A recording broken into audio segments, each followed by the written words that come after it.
malam Lailatul Qadar itu tepatnya di hari keberapa kayak gitu ditentukan atau enggak Ustadz?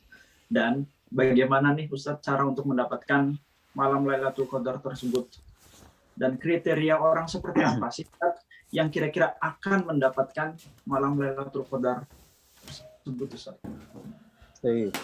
Ya, jazakumullah khairan. Ya, pertanyaan yang juga sangat bermanfaat ya, berkenaan dengan malam Lailatul Qadar ya.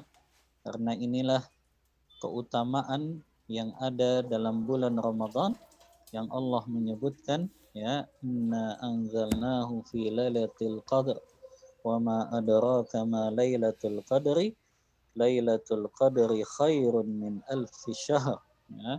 Allah mengatakan beribadah di malam Lailatul Qadar itu lebih baik daripada seseorang beribadah selama 1000 bulan. 1000 bulan itu berapa tahun? Sekitar 84 tahun ya. Padahal usia kita pun belum tentu sampai ke 84 tahun.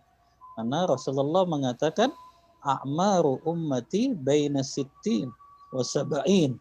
Umur umatku itu paling kisaran 60-70 tahun saja. Ya, tapi ini Allah berikan kepada umatnya Nabi Muhammad sallallahu alaihi wasallam karena rahmat dan kasih sayang Allah kepada umatnya Rasulullah sallallahu alaihi wasallam. Nah, yang jadi pertanyaan, kapan terjadinya malam Lailatul Qadar? Ini memang para ulama ya menyebutkan banyak sekali perbedaan pendapat di kalangan ulama mengenai kapan terjadinya malam Lailatul Qadar. Sampai Al-Hafiz Ibnu Hajar Al-Asqalani, seorang ulama besar mazhab Syafi'i, dalam kitab beliau Fathul Bari, beliau sampai mengisahkan ya, waqad ikhtalafal ulama fi lailatul qadar ikhtilafan katsira. Sungguh telah banyak perbedaan pendapat di kalangan ulama tentang malam Lailatul Qadar. Wa dzalika aksar min arba'ina qaulan. Sampai kata Ibnu Hajar, sampai terdapat 40 pendapat di kalangan ulama. Ya, mengenai malam Lailatul Qadar, dan kita nggak bahas 40 pendapat ini, hanya kita sebutkan al-aksarun saja. Pendapat mayoritas para ulama saja, ya. Di antara pendapat mayoritas para ulama, yang pertama adalah ya, malam Lailatul Qadar itu ada di 10 hari terakhir bulan Ramadan.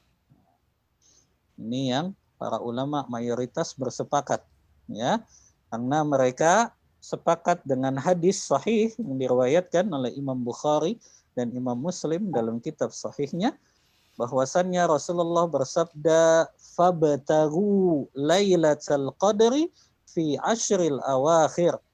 Carilah malam Lailatul Qadar itu di 10 hari terakhir bulan Ramadan. Ya. Ini adalah yang pertama. Lailatul Qadar pasti di 10 hari terakhir bulan Ramadan. Yang kedua, mayoritas para ulama juga berpendapat annaha fil witri min ashril awakhir. Malam Lailatul Qadar itu berada pada malam-malam yang ganjil di 10 hari terakhir bulan Ramadan. Ini juga berdasarkan hadis Rasulullah SAW yang diriwayatkan oleh Imam Bukhari dalam kitab sahihnya. Kata Rasulullah, taharrau lailatul qadri fil witri minal ashril awakhir. Carilah malam Lailatul Qadar di malam-malam ganjil pada 10 hari terakhir bulan Ramadan. Ini yang mayoritas ulama berpendapat ya, bahwasannya malam Lailatul Qadar itu berada di 10 hari terakhir bulan Ramadan dan dia berada di malam-malam ganjil. Ini yang mayoritas para ulama berpendapat ya. Kemudian adapun ya, di malam ganjil yang keberapa Ustaz? Ya. Mungkin masih banyak juga yang penasaran. Nah, ini yang memang tidak ada ketentuan ya, atau tidak ada penjelasan yang secara mutlak bahwasannya malam Lailatul Qadar itu berada pada malam tertentu setiap tahunnya. Memang ada beberapa hadis yang dibawakan oleh sahabat tentang beberapa malam yang itu merupakan malam Lailatul Qadar. Yang pertama, ya, ini juga menjadi pendapat dari Imam Syafi'i dan juga para ulama Syafi'iyah yang mereka berpendapat bahwasannya malam Lailatul Qadar itu terjadi pada malam ke-21 dari bulan Ramadan. Ya. Ini pendapat yang dikuatkan oleh Imam Syafi'i. Yang mereka berdalil dengan hadis dari sahabat Abu Sa'id Al-Khudri radhiyallahu anhu. Yang beliau berkata, "Annan Nabiyya sallallahu alaihi wasallam khatabahum." Kata Abu Sa'id Al-Khudri, suatu hari atau suatu malam Nabi sallallahu alaihi wasallam memberikan khutbah kepada kami. Kemudian Rasulullah berkata, "Inni uritu lailatal qadri summa ansaituha." Kata Rasulullah, aku diperlihatkan malam ini adalah malam tersebut adalah malam Lailatul Qadar, namun aku lupa malam keberapa itu, kata Rasulullah. Ya, jadi Rasulullah diperlihatkan oleh Allah bahwa malam tersebut adalah malam Lailatul Qadar, namun Rasulullah lupa malam keberapa itu. Faltamasuha fil ashril awakhir fil witr. Maka carilah malam Lailatul Qadar itu di 10 hari terakhir bulan Ramadan di malam-malam yang ganjil. Wa inni ra'aitu, dan pada malam itu kata Rasulullah, aku melihat aku dalam keadaan sujud di tanah dan tiba-tiba tanah itu mengeluarkan air. Artinya Rasulullah sujud, tiba-tiba basah ada air gitu ketika beliau sujud. Ya. Maka kemudian Abu Sa'id mengisahkan matorna lailata ihda wa ishri. Ternyata malam yang diceritakan oleh Rasulullah itu adalah pada saat kami di malam itu diturunkan hujan oleh Allah. Yang turunnya hujan pada malam itu, kata Abu Sa'id Al-Khudri, itu terjadi pada malam ke-21 Ramadan. Pada malam ke-21 Ramadan, ya, yang di situ ya kami ya sholat ya bersama Rasulullah, dan kami juga kemudian baru beranjak dari sholat kami sampai subuh, ya, sampai waktu subuh. Ya. Nah ini hadis yang sahih diriwayatkan oleh Imam Bukhari dan Imam Muslim dalam kitab sahih keduanya. Ya. Nah dengan hadis Abu Sa'id Al-Khudri inilah ya sebagian ulama diantaranya Al-Imam Syafi'i dan juga para ulama dalam mazhab Syafi'i, mereka lebih menguatkan malam Lailatul Qadar itu terjadi pada malam 21 Ramadan. Ya. Namun ada pendapat yang lain juga ya yang mengatakan bahwasannya malam Lailatul Qadar itu terjadi pada malam 27 Ramadan.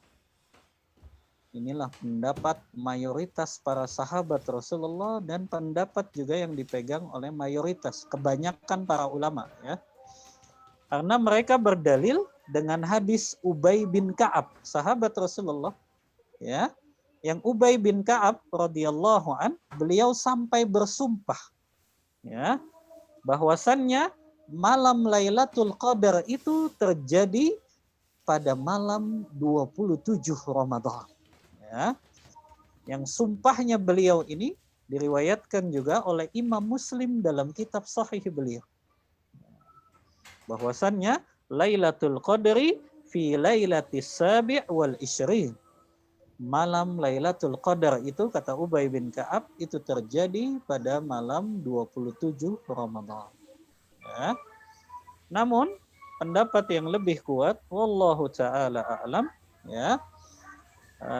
Ini yang dijelaskan oleh Ibnu Hajar Al-Asqalani juga dalam kitab beliau Fathul Bari, bahwasannya pendapat yang lebih kuat adalah tidak ada malam tertentu yang memang bisa dipastikan bahwasannya malam itu akan menjadi malam Lailatul Qadar setiap tahun. Ya. Adapun hadis-hadis yang disebutkan dua sahabat tadi, yang tadi Abu Sa'id menyebutkan 21 Ramadan, itu terjadi pada tahun itu saja. Gitu loh. Iya, malam Lailatul Qadar itu terjadi pada malam 21 Ramadan, tapi itu pada saat itu saja. Artinya di tahun setelahnya bisa jadi tidak di malam 21 lagi. Gitu. Ya, artinya akan berubah setiap tahunnya. Sama seperti juga yang dikisahkan oleh sahabat Ubay bin Ka'ab yang mengatakan malam Lailatul Qadar itu malam 27, iya itu pada saat itu saja. Adapun di malam-malam setelahnya itu bisa berubah, ya tergantung kehendak Allah Subhanahu wa Ta'ala. Makanya para ulama, ya mayoritas para ulama mengungkap kenapa kok Allah menyembunyikan malam Lailatul Qadar ini. Apa hikmahnya? Ya, maka dibahas oleh para ulama bahwasannya innama ukhfiyat Lailatul Qadri liyajtahidal ibad fit ta'ah fi jami'il layali.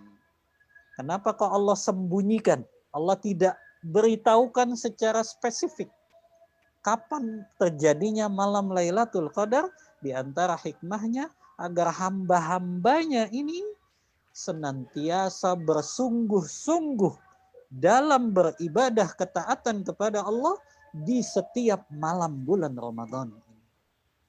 Karena ingat, ikhwani dan akhwati fillah, seseorang yang dia mendapatkan malam Lailatul Qadar bukan karena dia ujuk-ujuk di 10 malam terakhir dia semangat.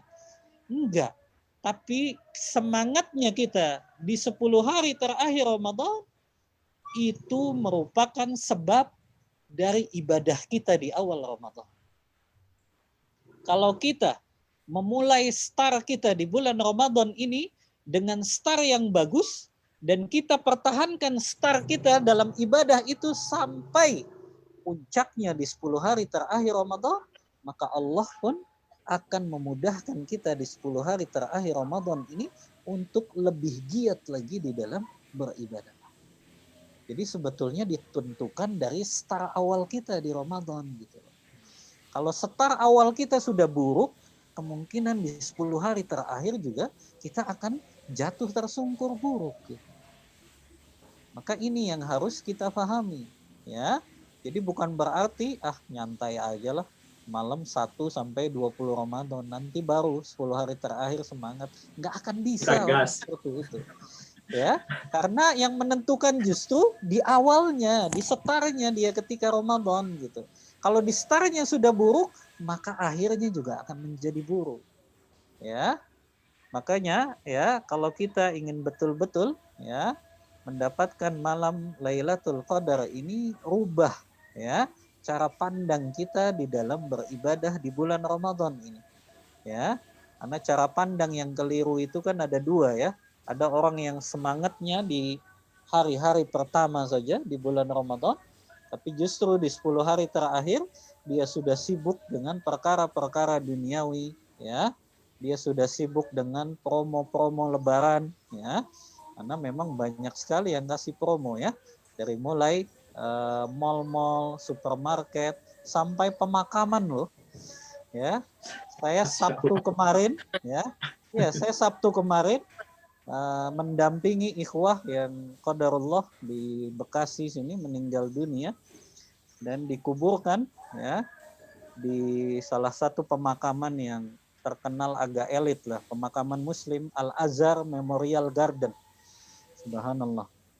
Itu Ana masuk memang pemakamannya luar biasa, udah kayak perumahan elit banget. Ya, padahal cuma pemakaman gitu ya, Ustaz. Dan Anda lihat itu di background masuknya, subhanallah, promo Ramadan 20 plus 10%. Masya Allah. Pemakaman juga ngasih promo ya, subhanallah. Ya. Anda kira pusat perbelanjaan aja yang kasih promo, pemakaman pun kasih promo. Subhanallah. Ya, maka ini pandangan yang keliru ya. Orang ibadahnya di awal-awal saja, tapi di akhir Ramadan dia sudah nggak fokus ibadahnya. Atau sebaliknya, Dia menganggap nanti ajalah, dia menganggap sepele awal-awal Ramadan. Akhirnya di akhir Ramadan ya dia pun akhirnya nggak bisa untuk ibadah. Karena startnya sudah dia mulai dengan yang buruk, maka akhirnya pun menjadi buruk. Makanya Rasulullah SAW kan bersabda dalam hadis riwayat Bukhari, kata Rasulullah, innamal a'malu bil khawatim. Sesungguhnya amal-amal seorang hamba itu bergantung pada penutupnya. Maka kalau kita mau tahu amalan-amalan kita di awal Ramadan itu betul-betul diterima oleh Allah atau tidak, lihat bagaimana akhir Ramadan kita. Bagaimana kita menutup amal kita di bulan Ramadan. Dan juga nanti kelihatan efeknya setelah Ramadan. Ya. Sebagaimana Imam Ibnu Rajab dalam kitabnya Lataiful Ma'arif kan menjelaskan di antara tanda amal seorang hamba diterima pada bulan Ramadan, Allah akan jadikan amal tersebut dilestarikan oleh hamba tersebut. Makanya kalau amalnya di awal Ramadan diterima, Allah akan jadikan amal itu terus gitu, continue sampai akhir Ramadan. Dan bukan hanya berhenti di akhir Ramadan, tapi juga dilestarikan di luar Ramadan. Ya, Anda pernah memberikan analogi kan ya kepada antum. Kalau kita ingin tahu haji dan umrohnya seseorang itu diterima oleh Allah atau tidak, bukan dilihat ketika dia melaksanakan haji atau umroh. Bukan dilihat ketika dia berada di Mekah Al-Mukarramah atau di Madinah Al-Munawwarah. Karena atmosfernya memang atmosfer kebaikan kalau ada di sana.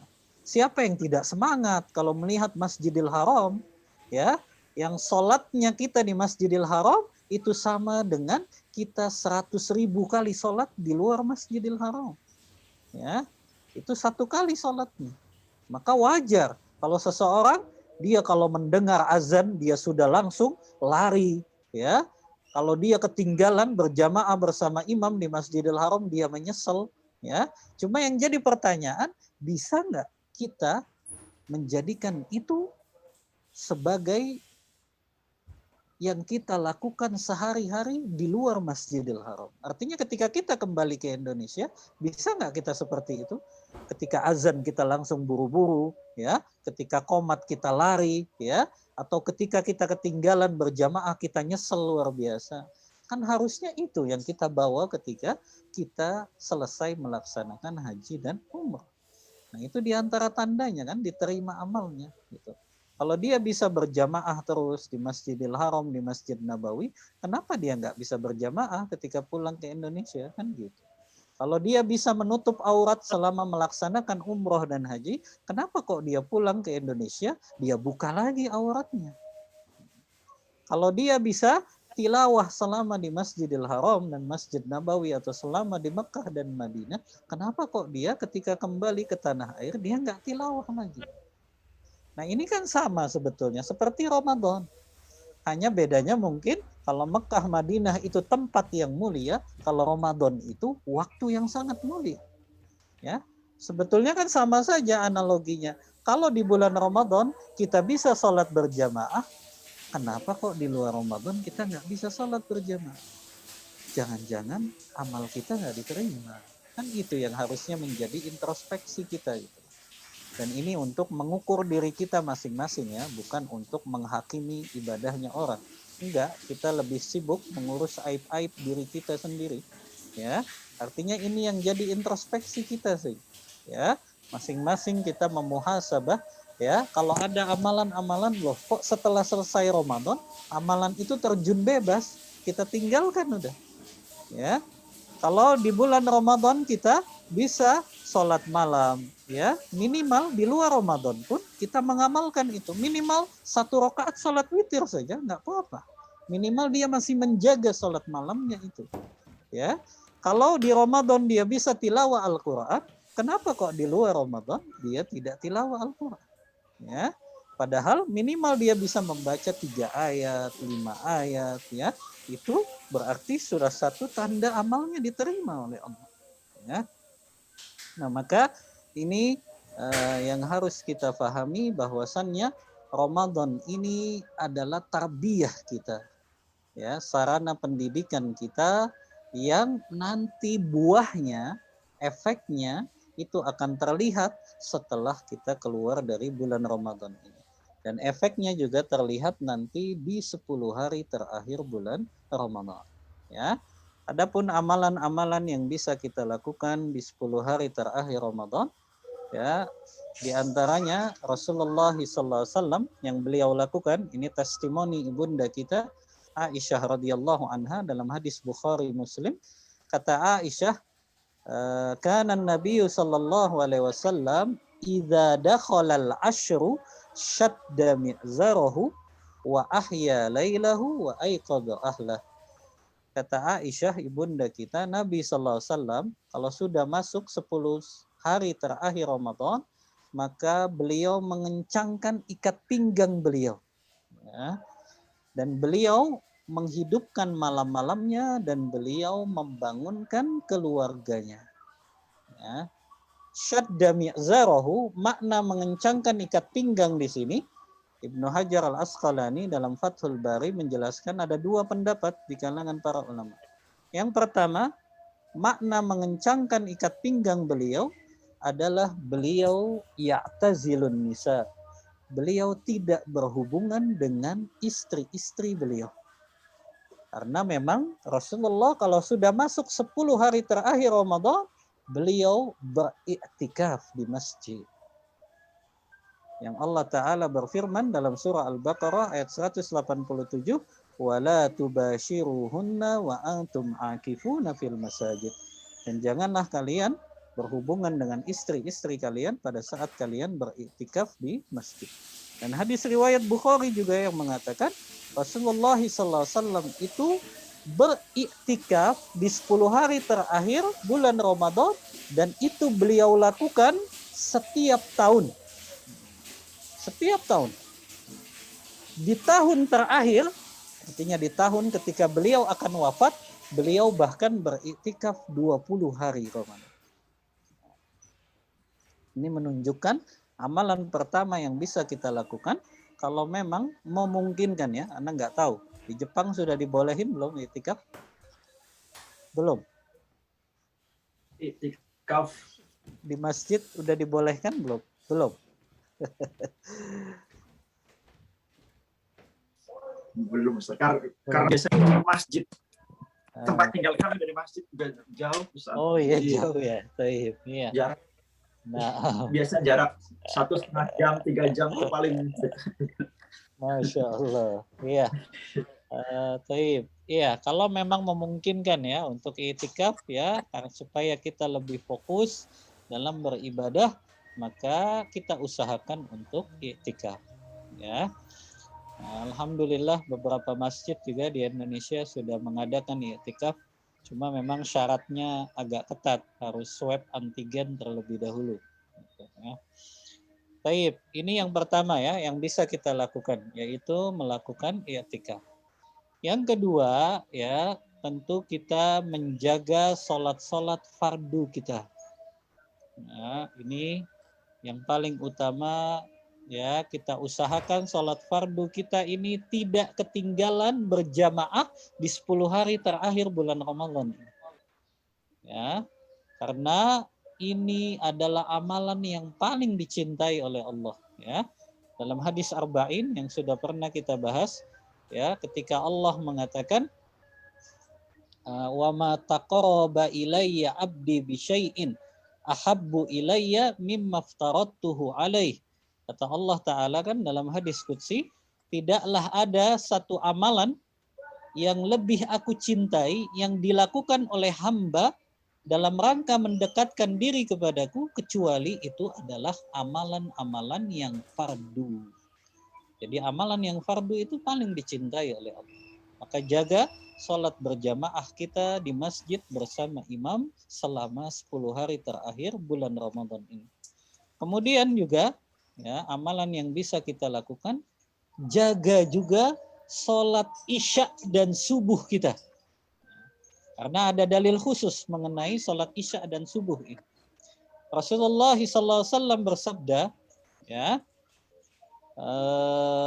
dalam hadis riwayat Bukhari ya, dalam kitab sahihnya, kata Rasulullah, man shalla bil jama'ati atau man shallal isya bil jama'ati kana lahu nisfu lailah wa man shalla subha bil jama'ah kana lahu lailatun kullahu. Kata Rasulullah, siapa yang sholat isya berjamaah, maka dia mendapatkan pahala sholat setengah malam.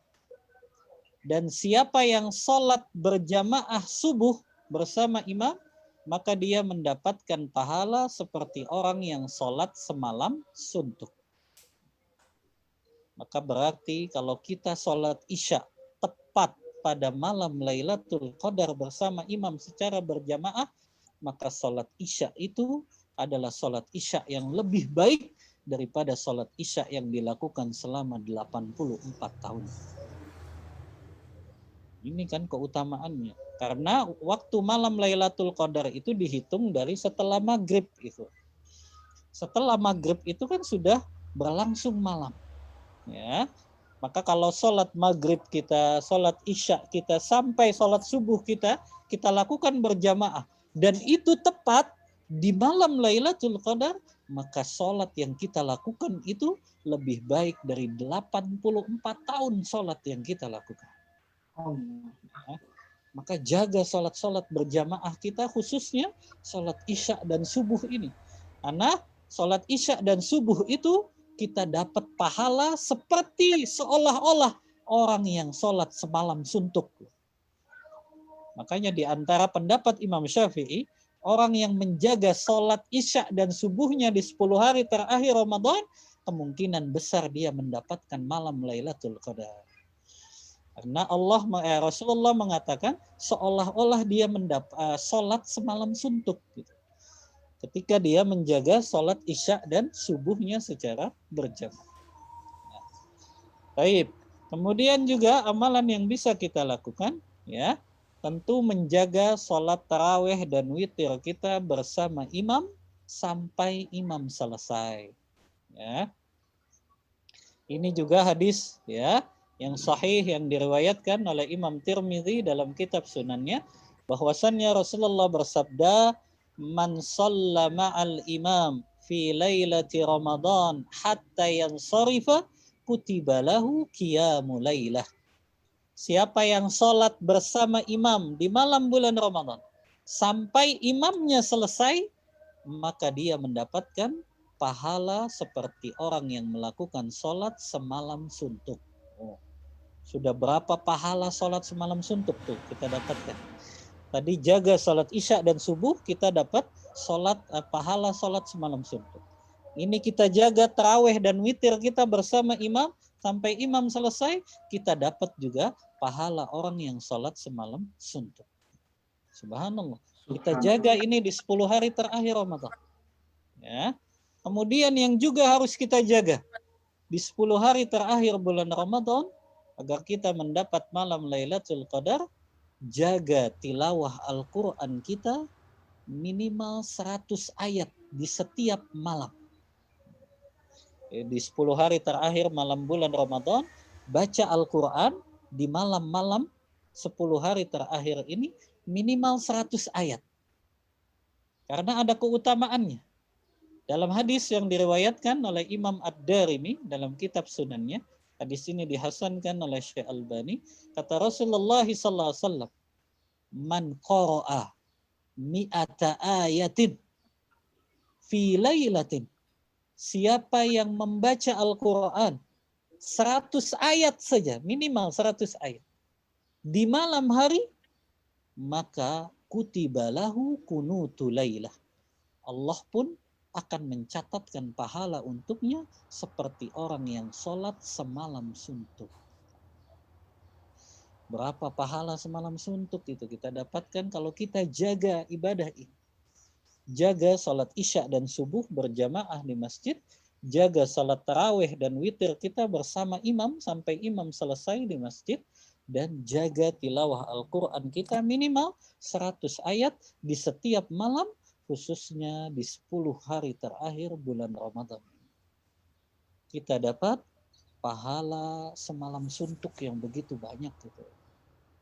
Dan ini kemungkinan besar hamba yang mengamalkan ini dia bisa mendapatkan malam Lailatul Qadar.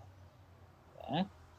Kemudian juga yang terakhir ya, amal yang bisa kita lakukan adalah doa yang diajarkan Rasulullah SAW ketika kita berada di 10 hari terakhir bulan Ramadan. Yang doa ini kronologisnya ya, itu Aisyah radhiyallahu anha, ibunda kita Ummul Mukminin, pernah bertanya kepada Rasulullah SAW.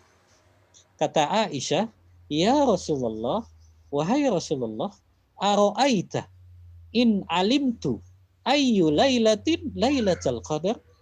Wahai Rasulullah, apa menurutmu yang harus aku lakukan?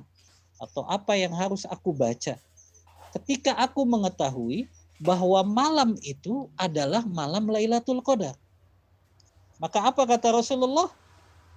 Fakuli, ucapkanlah wahai Aisyah, Allahumma innaka afuwun tuhibbul afwa fa'fu anni. Bacalah doa ini wahai Aisyah, Allahumma innaka afuwun. Ya Allah, sesungguhnya engkaulah yang maha pemaaf. Engkaulah yang maha pengampun. Ya, tuhibbul afwa, dan engkau menyukai perbuatan maaf, dan engkau menyukai perbuatan mengampuni. Fa'fu anni, dan ampunilah aku ya Allah. Ya. Hadis ini sahih diriwayatkan oleh Imam Tirmidzi dan Imam Ibnu Majah dalam kitab Sunan keduanya. Dan subhanallah, Al-Imam Syekh Muhammad Al-Amin Asy-Syankiti, seorang guru besar di Universitas Islam Madinah Al-Munawwarah, ketika beliau menjelaskan kenapa kok yang Rasulullah ajarkan ketika kita berjumpa dengan malam Lailatul Qadar, kita berdoanya meminta ampunan kepada Allah saja. Kenapa kok Rasulullah nggak mengajarkan kita supaya kita punya harta yang banyak, supaya kita punya jabatan yang tinggi, supaya kita mungkin punya popularitas, ya. Tapi yang Rasulullah ajarkan ternyata Allahumma innaka afuwun tuhibbul afwa fa'fu anni. Ya Allah, sesungguhnya Engkau yang Maha Pemaaf dan Engkau menyukai perbuatan maaf dan maafkanlah aku. Kita diperintahkannya meminta ampunan kepada Allah. Kata beliau, kenapa yang Rasulullah ajarkan meminta ampunan? Karena kalau Allah sudah mengampuni seluruh dosa-dosa hambanya, maka Allah akan jadikan kehidupan hambanya itu bahagia dunia dan akhirat. Allah. Kalau Allah sudah ampuni dosa seorang hamba, selesai sudah segala urusannya. Allah letakkan kebahagiaan dalam hatinya dunia dan akhirat. Maka ini yang kita minta di 10 hari terakhir bulan Ramadan. Perbanyak baca doa ini. Ya. Karena kita tidak tahu pasti kapan malam Lailatul Qadar, tapi ketika kita sudah mengamalkan ini di 10 hari terakhir Ramadan, berarti insya Allah kalau itu adalah malam Lailatul Qadar dan kita tepat membaca doa ini, kita pun mendapatkan ampunan dari Allah Subhanahu wa Ta'ala.